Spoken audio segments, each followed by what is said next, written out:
حبیب صاحب، قریشی صاحب کو آپ ایک ترانہ یاد کرا رہے تھے، ظالموں قاضی آ رہا ہے، وہ کیا تھا؟ اچھا آپ نے وہ بات دل میں رکھی ہوئی ہے۔ جی، کیونکہ میں جانتی نہیں کہ وہ کیا تھا۔ 1993 میں ہوا یہ تھا کہ جب اس وقت حکومت ٹوٹی نواز شریف صاحب کی، تو جماعت اسلامی نے الگ ہو کے پاکستان اسلامی فرنٹ بنایا تھا۔ اچھا۔ اور پاکستان اسلامی فرنٹ کا جو نعرہ تھا وہ قاضی حسین احمد ظاہر اس کے جماعت اسلامی کے سربراہ تھے۔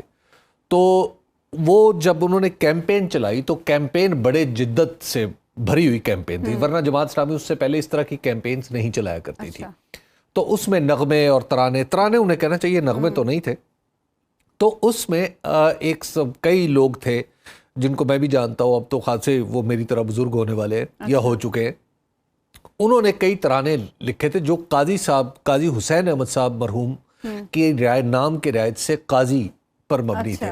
تو اس میں کچھ نعرے لگائے تھے، ظالموں قاضی آ رہا ہے، اس طرح ایک نعرہ لگتا تھا جو نوجوان اس وقت جماعت اسلامی کے جمعیت کے لگاتے تھے کہ ہم بیٹے کس کے قاضی کے، کیونکہ قاضی صاحب کی ایک فادر فگر تھی۔ اور پھر تو اس حوالے سے پھر قاضی صاحب کی نام کی رعایت سے بہت سے ترانے بنے تھے۔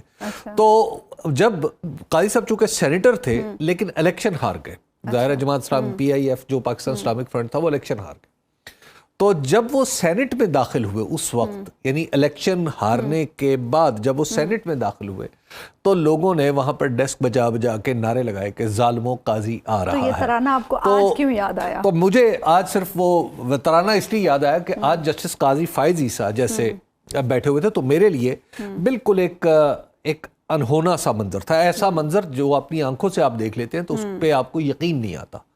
اس کی وجہ یہ ہے کہ جناب جسٹس قاضی فائز عیسیٰ صاحب کے حوالے سے 11 فروری 2021 کا ایک 5 رکنی بینچ کا فیصلہ ہے جو اس وقت کے چیف جسٹس گلزار احمد صاحب نے تحریر کیا تھا، اور وہ کیس تھا اس بات کا کہ وزیر اعظم تھے عمران خان صاحب، تو عمران خان صاحب نے کچھ اب لوگوں کو پیسے دیے تھے الیکشن، یہ جو اپنے ممبرز کو فنڈز وغیرہ جاری کرتے ہیں، تو اس کا کیس تھا۔ وہ کیس وہاں پہ چلا گیا تو جسٹس گلزار احمد صاحب چیف جسٹس تھے، جسٹس قاضی فائز عیسیٰ بھی اس بینچ میں تھے، جسٹس عمر عطا بندیال صاحب بھی تھے۔ تو وہاں پر جب کنکلوژن کے قریب ہو رہا تھا، سب کچھ فیصلہ ہونے کے قریب تھا، تو جسٹس قاضی فائز عیسیٰ نے کچھ پرنٹڈ پیپر نکالے، جیسے نکالے ہوتے ہیں پرنٹر سے چھپے ہوئے پیپر، انہوں نے پہلے ججز کو بھی دیے اور ساتھ ہی اٹارنی جنرل کو دیے کہ آپ یہ لیں اور اس کو ریکارڈ کا حصہ بنا دیں۔ اچھا، کیا تھا ان پیپرز میں؟ مجھے نہیں پتا، یہ ان یوزل بات تھی، کیونکہ جب آپ بینچ میں بیٹھے ہوں، جج تو کمپلیننٹ نہیں ہو سکتا نا، جج تو شکایت کنندہ نہیں ہو سکتا، نہ جج گواہ ہو سکتا ہے۔ تو ایک نمبر 1 یہ ہے کہ اگر وہ پیپرز درست تھے تو پھر تو جج صاحب کو کمپلین کرنی چاہیے تھی، اور اگر وہ پیپر غلط تھے تو جج صاحب کو دے دینی چاہیے تھے۔ اچھا، اب ہوا یہ، اور پھر وہ پیپرز کا سورس بھی نہیں پتا تھا، اور خود جسٹس قاضی فائز عیسیٰ صاحب نے بینچ کے اوپر یہ اعتراف کیا تھا کہ انہیں پتہ نہیں ہے کہ ان کاغذات کی اصلیت یہ اصل ہے یا نہیں ہے۔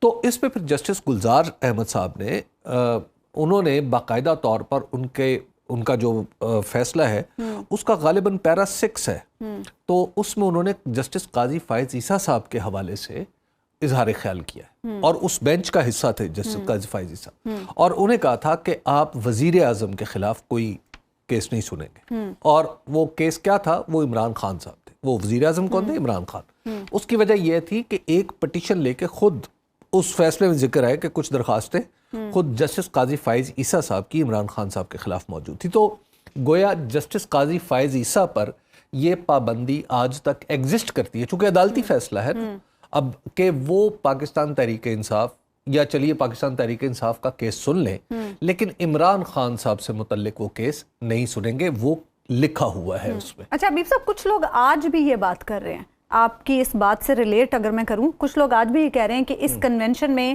قاضی فائز عیسیٰ صاحب کی موجودگی کے بعد شاید ان پر ایسی کوئی ریسٹرکشن ہو سکتی ہے کہ وہ ان 13 جماعتوں میں سے بھی کسی کا کیس نہ سنیں اور تحریک انصاف کا بھی کیس نہ سنیں۔ دیکھیے جہاں تک تحریک انصاف کا معاملہ ہے تو وہ لکھی ہوئی بات ہے، وہ عدالتی ریکارڈ کا حصہ ہے. آج بھی وہ فیصلہ پڑا ہوا ہے. میں نے آپ کو تاریخ بھی بتا دی, جج کا نام بھی بتا دیا. سپریم کورٹ کی ویب سائٹ پہ جائیں تو اور فیصلہ نکال لیں.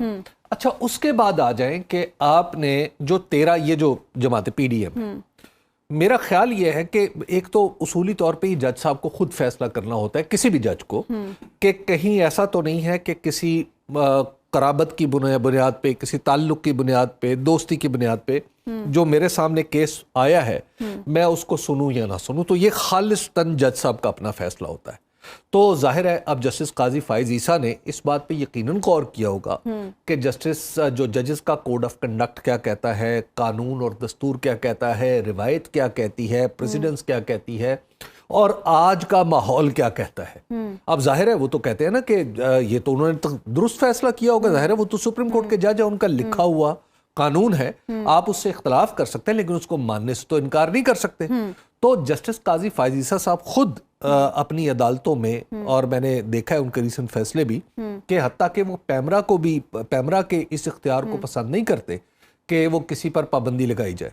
تو آج جسٹس قاضی فائز عیسیٰ صاحب نے جو کچھ انہوں نے وہ تشریف لائے اس کنونشن میں, اس کی میں ایک اور حوالے سے میرے ذہن میں سوال اٹھا ہے. کیا وہ سوال یہ ہے کہ ایک تو مقدمات والا, اب ظاہر ہے اس کا فیصلہ میں عرض کر چکا ہوں کہ جج صاحب خود ہی کریں گے جب ان کے سامنے مقدمہ پیش ہوگا. لیکن آج انہوں نے یہ کہا, آج انہوں نے اپنے خطاب میں یہ کہا کہ ان میں سے کچھ لوگوں کے مقدمات کل کو جب میرے سامنے آئیں گے اور میں ان پر ان کے خلاف فیصلہ دوں گا تو یہ میرے خلاف بھی بولیں گے. جسٹس صاحب, جسٹس قاضی فائز عیسیٰ جتنے بلند و برتر ہیں, میں ایکسپیکٹ کرتا ہوں کہ آئندہ اس طرح کا کوئی مقدمہ وہ خود ہی نہیں سنیں گے. اچھا, جو کچھ گفتگو ہو رہی ہے میں یہ توقع کرتا ہوں کہ وہ یہ سنیں گے نہیں. اچھا, اس کے بعد بہرحال توقع ہی ہے میری.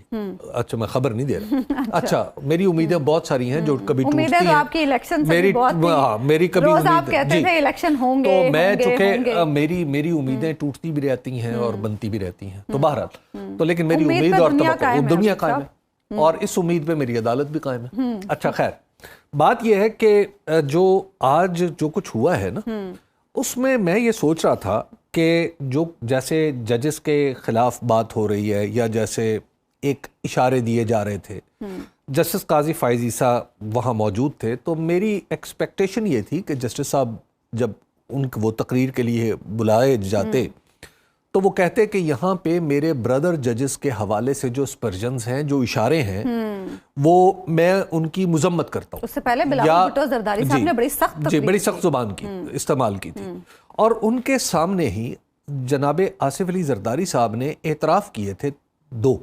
اچھا, انہوں نے اعتراف یہ کیا کہ ایک مخصوص مقدمے میں ملتان سے تعلق رکھنے والے چیف جسٹس صاحب کو انہوں نے سیکرٹری خارجہ کے ذریعے پیغام بھجوایا کہ گوادر پورٹ کا سٹے خارج کیا جائے. اچھا, اب ایک تو یہ بات بڑی عجیب و غریب ہے. دوسرا انہوں نے کہا کہ میں نے کس طرح فل بینچ بنوایا, یہ ایک لمبی کہانی ہے. اب جہاں تک میری معلومات ہے, آصف علی زرداری صاحب کبھی کوئی جج بھی نہیں رہے, چیف جسٹس بھی نہیں رہے کہ وہ بینچ بنا سکیں. جسٹس ہوتے تو بینچ بنانے کا مشورہ دے سکتے تھے, چیف جسٹس نہیں تھے اس لیے بینچ بنا نہیں سکتے تھے. تو انہوں نے کس طرح ایک بینچ بنوایا, یہ سوال ذرا قابل غور ہے. اور تیسرا ان کی گفتگو کا ایک نکتہ تھا کہ جب وہ کیس ریمانڈ ہوا, کوئی جو کیس تھا وہ ریمانڈ ہوا, تو انہوں نے پھر نچلی عدالت میں بھی جج صاحب پہ اثر انداز ہونے کی کوشش کی. اور یہ ساری باتیں جسٹس قاضی فائز عیسیٰ, اب بھی اس وقت آپ سکرین پہ اگر ہماری دیکھ لیں تو آپ کو چلتا ہوا نظر آ رہا ہے کہ جب آصف علی زرداری صاحب تقریر فرما رہے ہیں, اپوزیشن تو ہے, جب آصف علی زرداری صاحب تقریر فرما رہے ہیں تو جسٹس قاضی فائز عیسیٰ ان کے ساتھ تشریف رکھتے ہیں. تو یہ 3 اعترافات ان کے سامنے ہوئے. اب ظاہر ہے یہ اسمبلی کا اجلاس نہیں, لیکن بیچ میں قائم علی شاہ صاحب تھے. دیکھیے, ب یہ اسمبلی کا اجلاس نہیں ہے, ٹھیک ہے نا. تو اسمبلی کا اجلاس ہوتا تو ظاہر ہے پروٹیکشن ہے نا دستور کے تحت بہت سارے لوگوں کو کہ آپ وہاں پہ چلیے, بہت سارا کہا جاتا اور عدالت بھی اس سے آپ یوں کہیے کہ صرف نظر کرتی ہے. لیکن آج جو تھا وہ خود اسپیکر صاحب کہہ رہے تھے کہ یہ کنونشن ہے, یعنی گویا اسمبلی کا اجلاس نہیں ہے. تو کنونشن میں کہی ہوئی باتیں جو ہیں وہ تو قابل گرفت ہوتی ہیں. اب اگر کوئی شخص کوئی بھی شخص کئی ہمارے بیچارے دل وہ جو آشفتہ سر ہیں کئی آشفتہ سر پھرتے ہیں نا عدالتوں کے احاطوں میں. اب کوئی اٹھ کے چلا جائے اور کہے کہ چیف جسٹس کو درخواست دے یا رجسٹرار کو کہ جناب فلاں جگہ کنونشن ہو رہا تھا بمقام حال قومی اسمبلی اسلام آباد